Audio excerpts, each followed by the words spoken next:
तुम्ही आमच्यासाठी काय केलं सहज बोलून जातात ना आपण. अरे मर्दा, जन्म दिला की त्यांनी, 20-25 वर्ष जगवलं की त्यांनी, बिनबोबाट जगवलं, कोणाला सांगितलं पण नाही. मग जेव्हा तुझी त्यांच्यासाठी काही करायची वेळ आली तेव्हा तुला हा का प्रश्न पडला की माझ्यासाठी काय केलं तुम्ही? अरे जन्मदाते आई बाप आहेत त्यांनी, कष्टातून काय काय करून तुला वाढवलंय त्यांनी. त्यांच्यासाठी काहीतरी करायच्या वयामध्ये उग याला त्याला नावं ठेवत बसू नको. आपल्या आईबापाला दोष देऊ नको. आपल्या मनगटातली हिंमत दाखव आणि त्यांच्यासाठी काहीतरी कर.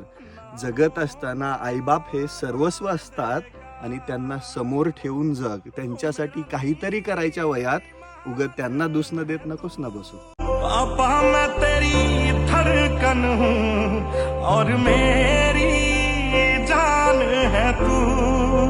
पापा मैं तेरी धड़कन हूँ।